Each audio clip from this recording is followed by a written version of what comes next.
चमके साहा में मेहंदी राचड़ी ओढ़ के चूनर पचरंगी सज धज कर आई सा मारा साए बाजे मैं तो घूमर रब बाई सा मारा साए बाजे मैं तो घूमर रब बाई सा मारा साए बाजे मैं तो घूमर रब बाई सा मारा साए बाजे मैं तो घूमर रब बाई सा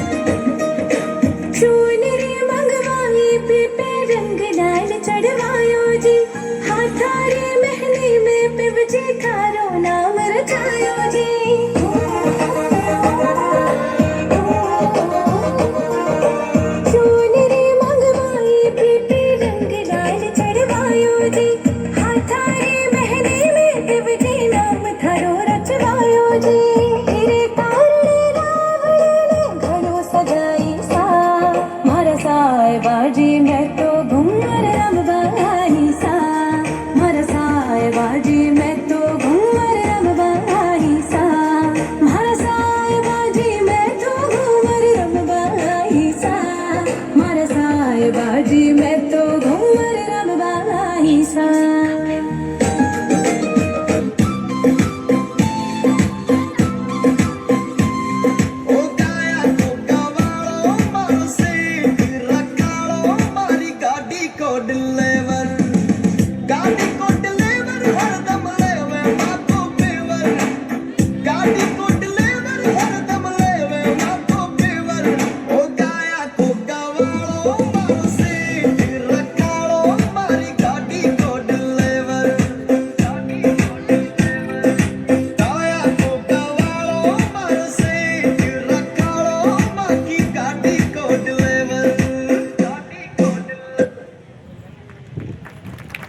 बहुत बहुत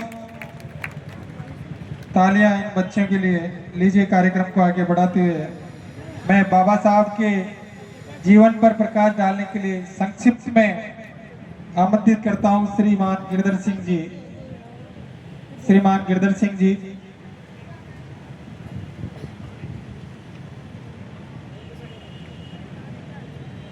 सबसे पहले तो मैं नमन करता हूं बाबा साहब अंबेडकर जी को। आज के कार्यक्रम के मुख्य अतिथि माननीय मंत्री महोदय, जिनके चरण निक्षेपों में सुसंस्कृति की लोच है, जिनकी दूरदृष्टि में निर्मल आदर्शों की ज्योति है, भूखे नंगों से जिन्हें असीम मोहब्बत है और प्यारी सी झुंझला है और सात्विक क्रोध उनके चरित्र की विशेषता है। आदरणीय आज के कार्यक्रम के अध्यक्ष श्री राजकुमार जी वर्मा, जो एक वरिष्ठ शिक्षाविद हैं और अपनी सेवाओं के लिए, समाज की सेवा के लिए आप जाने जाते हैं। राम गोपाल जी, जो एडीपीसी टोंक से, आपका भी मैं इस अवसर पर अभिनंदन और स्वागत करता हूं। और ब्लॉक अध्यक्ष बीजेपी यहाँ पर विराजे हुए हैं, कांग्रेस के शहर और ग्रामीण अध्यक्ष यहाँ विराजे हुए हैं, तमाम यहाँ मंचासीन सभी अतिथि। प्यारे साथियों, जिस देश में 12 धर्म प्रचलित हो, जहाँ 122 बोलियां बोली जाती हो, भाषाएं बोली जाती हो, जहाँ 1600 बोलियां हो, जहाँ अलग मत मतांतरों के लोग रहते हो, जहाँ आस्तिक और नास्तिक लोग रहते हों, जहां पर पूजा की अलग अलग विधियां हो, ऐसे देश का संविधान बना लेना कोई आसान काम नहीं था। बहुत जटिल और मुश्किल काम था। इस मुश्किल को आसान अगर किसी ने किया तो वो बाबा साहब अंबेडकर थे। आज उन्हीं के ही मेहनत का प्रतिफल है कि हम एक आजाद मुल्क की आजाद फिजा में सांस ले रहे हैं और भारत दुनिया का सबसे बड़ा लोकतांत्रिक राष्ट्र बना है। भारत का जो संविधान बनाया गया, यह संविधान और देशों की तरह केवल राजनीतिक दस्तावेज नहीं है, ये एक सामाजिक दस्तावेज है। और इसे सामाजिक दस्तावेज बनाने में अगर किसी का सबसे बड़ा योगदान रहा तो वो बाबा साहब अंबेडकर जी का रहा। इसीलिए कहते हैं कि भारत का संविधान जो है ये केवल एक कानूनी दस्तावेज नहीं, ये भारत का गौरवगान है और इस गौरवगान का श्रेय जाता है अंबेडकर जी को।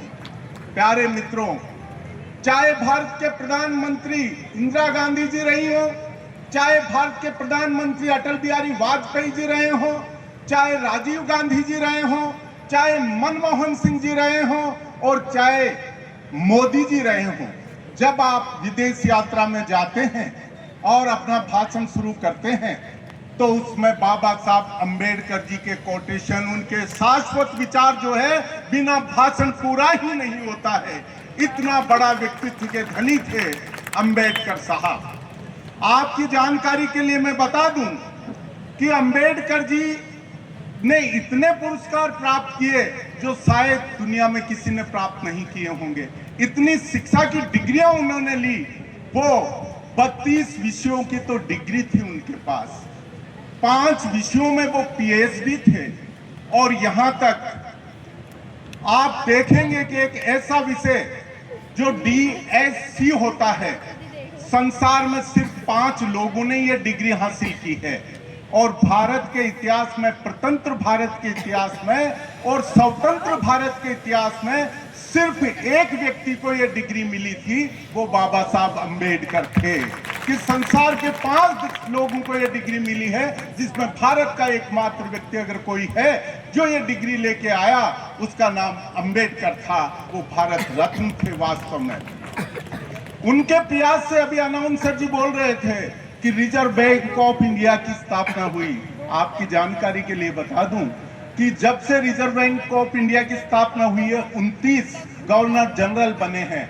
इनमें एक पीएचडी जो व्यक्ति थे वो पहले आईजी पटेल थे, उसके बाद में 3-4 और पीएचडी डिग्री वाले बने हैं, बाकी कोई बना ही नहीं। भारत के 28 जो वित्त मंत्री बने हैं, उनमें से एक व्यक्ति के पास पीएचडी की डिग्री थी, बाकी किसी के पास। अभी 21 में सर्वे हुआ था, अभी हमारी जो वित्त मंत्री हैं उनके समय ये सर्वे उन्होंने करवाया था, सिर्फ एक व्यक्ति को पीएचडी मिली थी, वो डॉक्टर मनमोहन सिंह जी थे। बाकी किसी भी हमारे वित्त मंत्री को पीएचडी की डिग्री नहीं मिली है। तो इतने डिग्रियां लेकर के वो भारत में आए, वो कोई साधारण मनुष्य नहीं थे। जिस कॉलेज में उन्होंने अध्ययन किया, उस विद्यालय में 300 वर्ष जब पूरे होने लगे उस विद्यालय के, तो वहां पर जीनियस व्यक्तियों की लिस्ट बनाई गई। इन जो ऐसे प्रबुद्ध व्यक्ति रहे, ज्ञानी व्यक्ति रहे, उसमें 6 व्यक्तियों का नाम आया और 6 व्यक्तियों में पहला नाम जो था वो बाबा साहब अंबेडकर जी का था। और उनकी प्रतिमा, उनकी मूर्ति हार्वर्ड विश्वविद्यालय में मुख्य द्वार पर लगाई गई और उसका अनावरण करने के लिए उस समय के अमेरिका के राष्ट्रपति बराक ओबामा साहब पहुंचे। उन्होंने उस मूर्ति का अनावरण किया और उसके नीचे ये सोचा गया कि क्या लिखा जाए इसके नीचे। जैसे बुलंद दरवाजा अकबर ने बनाया, सारे संसार के जो धर्माधिकारी थे उनको बुलाया और ये कहा कि इस बुलंद दरवाजा पे क्या लिखा जाए जो लोगों को संदेश मिले। तो किसी ने क्या बताया, किसी ने क्या बताया, किसी ने क्या बताया। फिर एक भारतीय व्यक्ति था, उसने कहा कि इस पर अरबी में ये लिखवा दो कि ये संसार एक पुल है, यहाँ आओ और जाओ, घर मत बनाओ। आओ और जाओ, घर मत बनाओ। कभी बुलंद दरवाजा देखने का अवसर मिले तो ये लिखा हुआ है। उसी तरह से इनके नीचे जो मूर्ति बनाई गई, उसके नीचे लिखा गया है, ज्ञान का सूर्य। सूर्य ऐसे ही नहीं चमकता, सूर्य ऐसे ही रोशनी नहीं देता। कितनी तपिश जो होती है वो सहन करने के बाद में फिर वो जो है प्रकाश देता है, अंधेरे को पीता है। इसीलिए कहते हैं कि अंबेडकर जी आलोक थे, प्रताप थे, अमृत थे, महिमा थे और चमत्कार थे। ऐसे फूल रोज रोज नहीं खिलते, कई सदियां बीत जाती है जब जाकर के ऐसे फूल खिलते हैं, तब जाकर के अंबेडकर जैसे व्यक्ति पैदा होते हैं। ओशो जिन्होंने 1 लाख पुस्तकें पढ़ी थी और उसके बाद में ओशो ने जो स्टेटमेंट दिया वो अमर हो गया। उन्होंने कहा कि 5000 वर्षों में ऐसा व्यक्ति, इतना बुद्धिमान व्यक्ति अंबेडकर जी जैसा इस दुनिया में पैदा नहीं हुआ। उन्होंने 1 लाख पुस्तकें पढ़ी थी और अंबेडकर जी जब मरे, जब महाप्रयाण उनका हुआ, तो उनके पुस्तकालय में 50,000 पुस्तकें थी और वो सारी उन्होंने पढ़ ली थी। वो पक्षी प्रेमी थे, पशु प्रेमी थे, पुस्तक प्रेमी थे और पर्यावरणविद थे, बहुत बड़े पर्यावरणविद थे वो। अपनी बात को ज्यादा नहीं बढ़ाऊंगा क्योंकि कई वक्ता हमारे बीच विराजे हुए हैं और आप सब जो है जानते हैं कि अंबेडकर जी ने संदेश क्या दिया। संदेश ये दिया कि मैं मूर्तियों में नहीं मिलूंगा, मैं तुम्हें मूर्तियों में नहीं मिलूंगा, मैं तुम्हें किताबों में मिलूंगा। अगर तुम्हें अंबेडकर को जानना है तो अंबेडकर की पूजा मत करो, अंबेडकर को पढ़ो, मैं किताबों में मिलूंगा तुम्हें। भारतीय संविधान के जनक ही नहीं थे अंबेडकर जी, जननी भी थे, जननी भी वो थे भारतीय संविधान की। और आपकी जानकारी के लिए बता दूं कि जिस बालक को उन्होंने अपनी आत्मकथा मराठी में लिखी है, उसमें उन्होंने लिखा कि मुझे जो है बच्चों के साथ बैठने नहीं दिया गया, मुझे पानी नहीं पीने दिया गया, मुझे अछूत माना गया, मेरे को छूना पाप समझा गया, मेरे समाज, मेरी बरादरी के लोगों का अपमान किया गया। और जब मोदी जी का ये स्टेटमेंट है, मैं उन्हीं के शब्दों में आपके बीच ये दोहरा रहा हूं कि जिस बालक के साथ इतनी पीड़ा, इतना कष्ट हुआ और जब उसे भारत का भविष्य लिखने का अवसर दे दिया गया, अगर कोई और व्यक्ति होता तो हिसाब बराबर कर लेता कि तुम वही लोग हो जिन्होंने मुझे तालाब में पानी नहीं पीने दिया, तुम वही लोग हो जिन्होंने मुझे अछूत समझा, तुम वही लोग हो जिन्होंने मेरे से घृणा की। अब अवसर आ गया है, मगर पूरा संविधान उठा के पढ़ लेना। 251 पृष्ठ हैं, 1,45,000 शब्द हैं संविधान में, उठा के पूरा पढ़ लेना। कहीं पर भी ये कटुता नजर नहीं आती।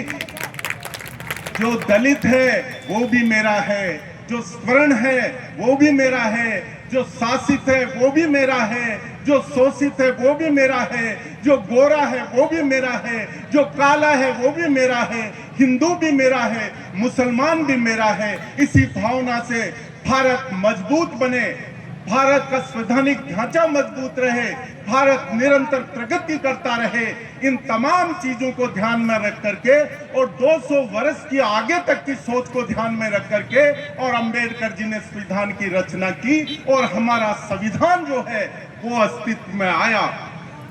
यहाँ माताएं और बहनें बैठी हुई हैं, इनके लिए बात नहीं करूंगा तो मेरी बात अधूरी हो जाएगी। माताओं और बहनों, भारतीय नारियों के लिए भारत में जितने भी लोगों ने कार्य किया है, उन सब लोगों को तराजू के एक पलड़े में बिठा दो और अंबेडकर जी को एक पलड़े में बिठा दो, अंबेडकर जी भारी पड़ेंगे, सबसे भारी पड़ेंगे महिलाओं के लिए। जो उन्होंने किया, शिक्षा का अधिकार, संपत्ति का अधिकार, तलाक का अधिकार। अरे 1950 में जो अपने आप को सभ्य कहते हैं ना, यूरोप और अमेरिका के राष्ट्र, वहां की महिलाओं को वोट देने का अधिकार नहीं था, बैंक में खाता खुलाने का अधिकार नहीं था। अंबेडकर जी ने भारतीय महिला को 1950 में यह अधिकार दिया कि तुम वोट दे सकती हो, तुम्हारी वोट की चोट से यहाँ राजा पैदा होंगे, अब रानियों के जन्म से पैदा नहीं होंगे। ऐसे थे अंबेडकर साहब। आज उनका जन्मदिन है, 135वां जन्मदिन पूरा भारत मना रहा है। इस अवसर पर मैं आप सभी की सुगंधित कीर्ति, अमृत शोहरत और चहुंदी सफलता के साथ अपने शब्दों को विराम देता हूं। जय हिंद, जय भारत।